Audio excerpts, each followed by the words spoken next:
Welcome to Maheshan IAS. Your rank is our responsibility. जय हिंद दोस्तों।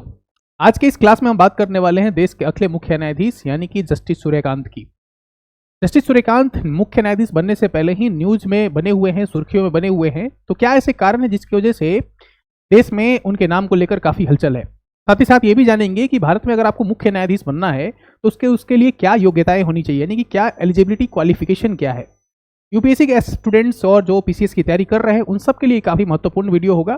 साथ ही साथ वो लोग जो देश में हुई घटनाओं को जानना चाहते हैं और साथ ही साथ ये भी जानना चाहते हैं कि भारत में अगर मुख्य न्यायाधीश किसी को बनना पड़ता है तो उसके लिए उसको कौन कौन सी उपलब्धियां हासिल करनी पड़ती है या कौन कौन से पड़ाव पार करने पड़ते हैं।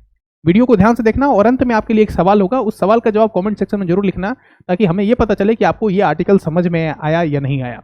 तो ध्यान से देखना, जस्टिस सूर्यकांत की बात होने वाली है और जस्टिस सूर्यकांत आने वाले समय में हमें भारत के मुख्य न्यायाधीश देखने को रूप में मिलेंगे। साथ ही साथ हम ये भी जानेंगे कि भारत के इतिहास में आज तक कोई महिला चीफ जस्टिस ऑफ इंडिया नहीं बन पाई। भारत में महिला सशक्तिकरण की तो बात हम हमेशा करते हैं और भारत की जो सबसे बड़ी अदालत है जिसको हम लोग सर्वोच्च न्यायालय कहते हैं, सुप्रीम कोर्ट कहते हैं, उसमें आज तक कोई महिला जो है मुख्य न्यायाधीश नहीं बन पाई। लेकिन आने वाले समय में हमें भारत की पहली महिला मुख्य न्यायाधीश देखने को मिलेंगी और ये एक टेन्योर के बाद होगा, यानी कि जस्टिस सूर्यकांत के बाद एक और मुख्य न्यायाधीश हमें देखने को मिलेंगे और उसके बाद से जो है एक महिला मुख्य न्यायाधीश हमें देखने को मिलेंगी। उनका क्या नाम है कमेंट सेक्शन में जरूर बताना आप। वीडियो को अंत तक देखना है। और न्यूज क्या है, न्यूज ये है कि जस्टिस सूर्यकांत जो है उनको अपॉइंट किया गया है as a 53rd chief justice of India. आप सबको पता होगा कि 52nd जो है वो BR गवई हैं और 53rd चीफ जस्टिस बनने वाले हैं कौन, justice Suryakant.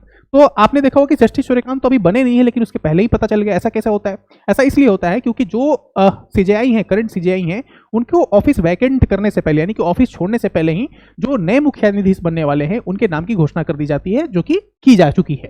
A distinguished jurist from Haryana known for his integrity judicial excellence. तो ये रहने वाले हरियाणा के हैं और हरियाणा से चलकर जो है ये बहुत लंबा सफर तय करके और इसके बाद से जो है एक अच्छे मुख्य न्यायाधीश बनने वाले हैं। He is a very excellence, he had a excellence in his field and साथ ही साथ अगर देखें तो बहुत ही इंटीग्रिटी के लिए काफी जाना जाते हैं और बहुत ही वेल नोन जूरिस्ट भी हैं ये।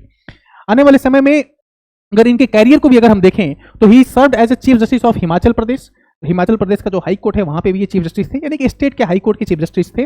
और फिर सुप्रीम कोर्ट में ये जज बन गए 2019 से और 2019 से लेकर 2025 तक ये लगातार सुप्रीम कोर्ट के जज बने हुए थे। आप सबको पता होगा सुप्रीम कोर्ट में कोलेजियम सिस्टम होता है और कोलेजियम सिस्टम में पहले तो 33 जज थे, अब उनकी संख्या बढ़ा दी गई है। तो कोलेजियम सिस्टम में क्या था, ये एक जज थे और अभी जो है इनका प्रमोशन हो रहा है और सीनियोरिटी के आधार पर इनको चीफ जस्टिस ऑफ इंडिया बनाया जा रहा है। will lead the judiciary till February 2027 focusing on judicial reforms and tech driven justice. यानी कि जस्टिस में, यानी कि सुप्रीम कोर्ट में, हाई कोर्ट में या सबऑर्डिनेट कोर्ट्स में या फिर हमारे सेशन कोर्ट हैं या क्रिमिनल कोर्ट्स हैं, उनमें टेक्नोलॉजी को कैसे लाया जाए इस पे इनका काफी फोकस होगा। और साथ ही साथ जुडिशियरी में रिफॉर्म लाए जाने की बात ये कहते हैं। जुडिशियरी में रिफॉर्म की काफी ज्यादा जरूरत है। आप सबको पता होगा कि लाखों केस जो है पेंडिंग पड़े हुए रहते हैं जुडिशियरी में, चाहे वो लोअर कोर्ट हो या हाई कोर्ट हो या सुप्रीम कोर्ट हो। और साथ ही साथ केसेस के जो टेन्योर है वो काफी लंबे चलते हैं, 10-10 साल तक केसेस चल रहे हैं, लोगों की लाइफ खत्म हो जा रही है केस लड़ते हुए। तो जुडिशियरी में एक रिफॉर्म की जहां तक बात है और साथ ही साथ टेक्नोलॉजी, क्योंकि हम लोग जो है लाइफ स्टाइल चेंज हो रही है, टेक्नोलॉजिकल डेवलपमेंट हो रहे हैं, नए जो है डेवलपमेंट हो रहे हैं, एआई आ रहा है, तो उन सब चीज़ों को कैसे इंटीग्रेट किया जाए जुडिशियरी में, इसको लेकर जो है जस्टिस सूर्यकांत काम करने वाले हैं आने वाले समय में। ये सब चीज़ें देखने को मिलेंगी।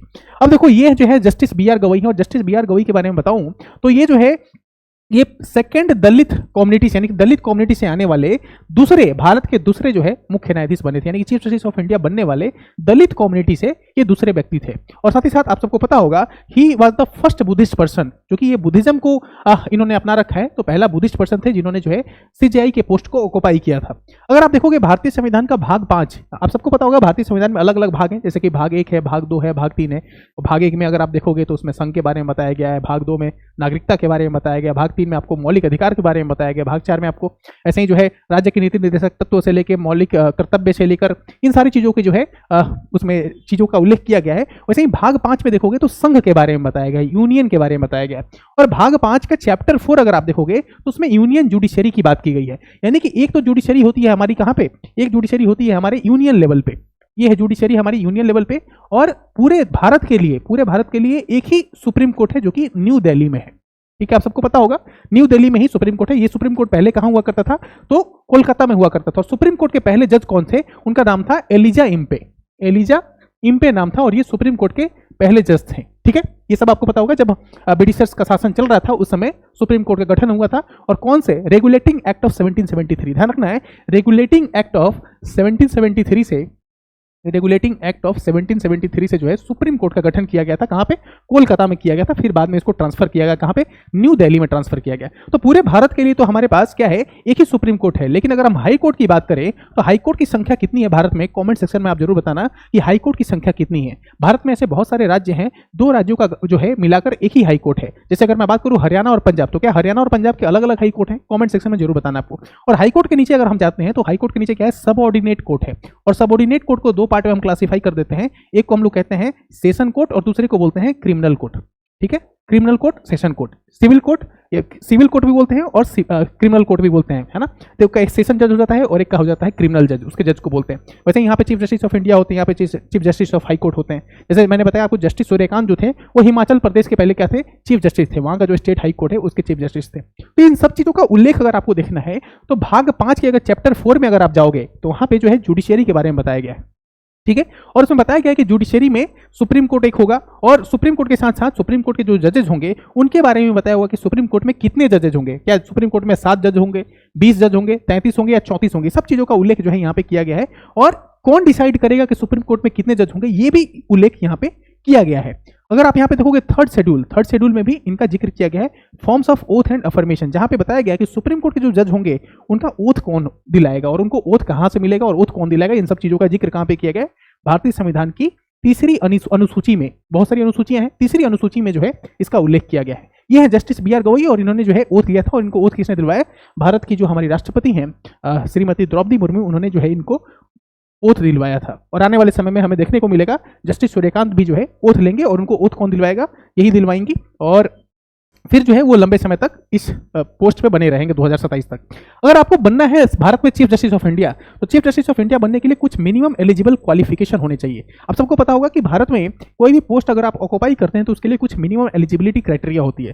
फॉर एग्जाम्पल, अगर आपने यूपीएससी का फॉर्म भरना है तो यूपीएससी का फॉर्म भरने के लिए क्या एलिजिबिलिटी क्राइटेरिया है कि आप किसी भी तरीके से आपके पास एक डिग्री होनी चाहिए, चाहे आपके पास बीटेक हो, या फिर आपके पास बीएससी हो, या फिर आपके पास बीकॉम हो, या फिर आपके पास बीए हो, कोई भी एक आपके पास डिग्री होनी चाहिए जो रिकॉग्नाइज यूनिवर्सिटी से मिला हुआ हो, यूजीसी से रिकॉग्नाइज होनी चाहिए। दूसरा क्या कहता है यूपीएससी कहता है कि आपके पास 21 साल से ज्यादा एज होनी चाहिए, यानी कि आप 21 साल के हो गए हो। ये एलिजिबिलिटी क्राइटेरिया है किसके लिए, यूपीएससी का फॉर्म भरने के लिए। वैसे अगर भारत में आपको मुख्य न्यायाधीश बनना है, चीफ जस्टिस ऑफ इंडिया बनना है, तो उसके लिए भी कोई बेसिक एलिजिबिलिटी क्वालिफिकेशन है, उसको आप फुलफिल कर पाओगे तभी आपको जो है बनाया जाएगा क्या, मुख्य न्यायाधीश। तो क्या है, सबसे पहले तो भारत के नागरिक होने चाहिए, you must be a citizen of India. अब देखो, भारत में नागरिकता की जब बात होती है तो नागरिकता तो हम लोग बहुत तरीके से हासिल भी कर सकते हैं। For example, citizenship by birth, यानी कि जन्म के आधार पर नागरिकता, citizenship by naturalisation, citizenship by descent, अलग अलग तरीके से, citizenship by incorporation of new territory, तो अलग अलग तरीके से नागरिकता मिलती है। आपको बताना है कमेंट सेक्शन में कि कौन सी नागरिकता, क्या भारत में किसी को जन्मजात अगर नागरिकता नहीं मिली है, अगर उसने नेचुरलाइजेशन के तहत अगर भारत में नागरिकता हासिल की है, तो क्या वो भारत का मुख्य न्यायाधीश बनेगा, कमेंट सेक्शन में जरूर बताना आप। दूसरा क्वालिफिकेशन, हैव सर्व्ड एज जज of the high court or of 2 or more such court in succession for at least 5 years, तो 5 साल के लिए वो हाई कोर्ट में जज होना चाहिए। ठीक है। तीसरा, have been an advocate of high court or of 2 or more such courts in succession for at least 10 years, यानी कि 10 साल तक 1 या 2 से ज्यादा हाई कोर्ट में वो क्या होना चाहिए, एडवोकेट होना चाहिए, यानी कि उसकी प्रैक्टिस किए हुआ होना चाहिए। Or distinguished jurist in the opinion of the president, यानी कि आप अच्छे न्याय करने वाले होने चाहिए। ऐसा नहीं हो कि आपने जो है एडवोकेट आपने रहा हुआ है, आप हाई कोर्ट के जज रहे हुए हैं, लेकिन आप अच्छे से न्याय नहीं किए हैं, आपके ऊपर दाग लगा हुआ है, आपके ऊपर प्रश्न चिन्ह लगा हुआ है, आप कंट्रोवर्सी में रहते हैं हमेशा, तो ऐसे लोगों को जो है चीफ जस्टिस के पोस्ट पे सुशोभित नहीं किया जाता है। हालांकि जस्टिस सूर्यकांत की जब हम बात करते हैं तो जस्टिस सूर्यकांत बहुत सारे वजहों से कंट्रोवर्सी में रहते रहे हैं। उनके बहुत सारे स्टेटमेंट, जैसे कि एससी और ओबीसी कमेटी को लेकर भी उन्होंने बहुत सारे स्टेटमेंट दिए हैं, या फिर नूपुर शर्मा का केस के समय जब है उसमें भी उनका जो है, या धारा 370 के समय, तो अलग अलग समय में जो है बहुत सुर्खियों में रहे, न्यूज में रहे हैं वो। ठीक है, तो ये कुछ बेसिक एलिजिबल क्राइटेरिया है जिसको फुलफिल करना पड़ेगा if you want to occupy the post of chief justice of India. Okay, appointment process क्या है, तो सबसे पहले प्रेसिडेंट ऑफ इंडिया जो है वो क्या करते हैं, अपॉइंट करते हैं, यानी कि भारत के जो राष्ट्रपति हैं वो क्या करेंगे, अपॉइंट करेंगे। ठीक है, एक शब्द होता है अपॉइंट, एक होता है नॉमिनेट और एक होता है इलेक्टेड, ये तीनों में काफी डिफरेंस है, ध्यान रखना। नॉमिनेट शब्द नॉमिनेट और इलेक्टेड और तीसरा वर्ड जो मैंने बताया आपको, इन तीनों में काफी डिफरेंस होते हैं, तो इन वर्ड का यूज करते वक्त बहुत सावधानी बरतनी है। यानी कि यहाँ पे प्रेसिडेंट क्या करता है, अपॉइंट करता है, ये इलेक्ट नहीं करता, ये नॉमिनेट नहीं करता, बल्कि क्या करता है, अपॉइंट करता है। दूसरा, outgoing chief justice of India recommends the senior most जजेस। ध्यान रखना है कि जो outgoing chief justice of India होंगे, यानी कि जो रिटायर हो रहे होंगे, जो सीट जो छोड़ रहे होंगे, वो क्या करते हैं, अपॉइंट, वो रिकमेंड करते हैं कि सबसे सीनियर मोस्ट जो जज होगा मेरे बाद, यानी कि मैं मान लो बी आर गवई हूं, तो मैं बताऊंगा कि मेरे बाद सीनियर मोस्ट जज कौन सा है जो भारत का मुख्य न्यायाधीश बनेगा। यानी इसीलिए तो बी आर गवई ने अभी बता दिया है, और आने वाले समय में यानी नवंबर में जो है वो हमें देखने को मिलेंगे justice Suryakant as a chief justice of India. Law minister forwards the recommendation to the prime minister. अब जो लॉ मिनिस्टर हैं, जो कानून मंत्री हैं, आपको बताना है भारत में कानून मंत्री कौन है, क्या भारत के कानून मंत्री किरण रिजिजू हैं या फिर कोई और व्यक्ति है, कमेंट सेक्शन में जरूर बताना। या फिर भारत के कानून मंत्री एस जयशंकर जी हैं, एस जयशंकर जी हैं, आपको बताना है कमेंट सेक्शन में। या फिर वो विदेश मंत्री है, कौन है भारत का कानून मंत्री, कमेंट सेक्शन में जरूर बताना, ठीक है।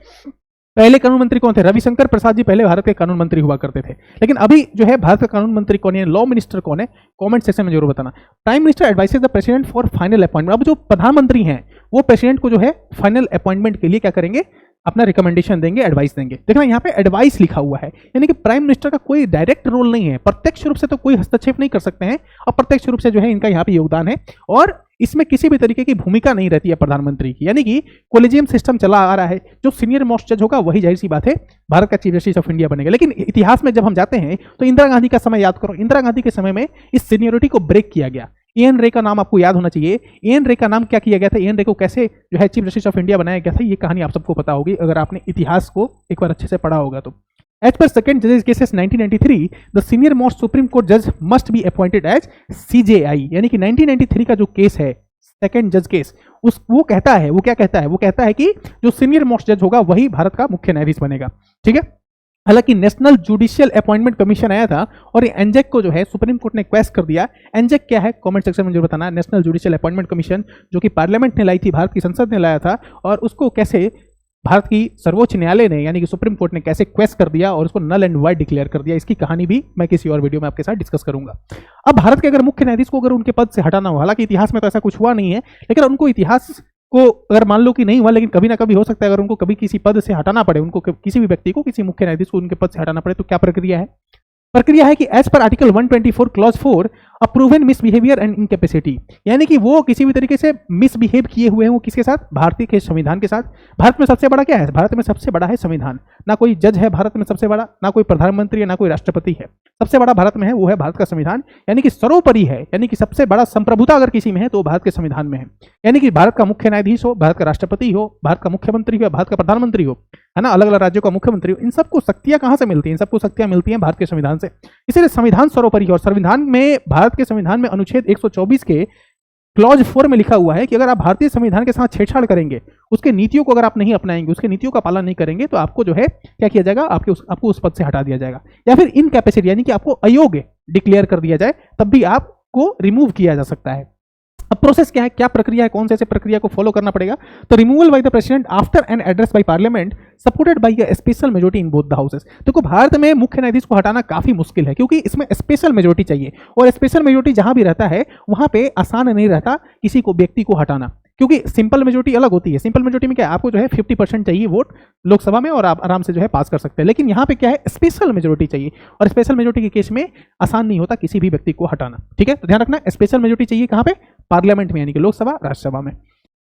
Role and power of CJI, क्या है शक्तियां और कौन कौन से ऐसे फंक्शन परफॉर्म करता है भारत का मुख्य न्यायाधीश, ये भी जान लेते हैं। Master of the roster, allocates cases and decide composition of supreme court benches, यानी कि भारत के अगर मुख्य सर्वोच्च न्यायालय में अगर आप जाओगे तो उसमें बहुत सारे जजेज हैं, 34 जजेज हैं लगभग, अलग अलग बेंचेज हैं, तो कौन सा केस किस बेंच के पास जाएगा ये कौन डिसाइड करता है, ये सब चीजें जो है सीजीआई के फंक्शन होते हैं। और साथ ही साथ केसेस को भी एलोकेट ये करते हैं, और कौन सा बेंच का कितना कंपोजिशन होगा, यानी कि एक बेंच में 2 जज बैठेंगे, 3 जज बैठेंगे, 5 जज बैठेंगे या 10 जज बैठेंगे, ये कौन डिसाइड करेगा। This all things will be decided by the chief justice of India, make sure you know this things.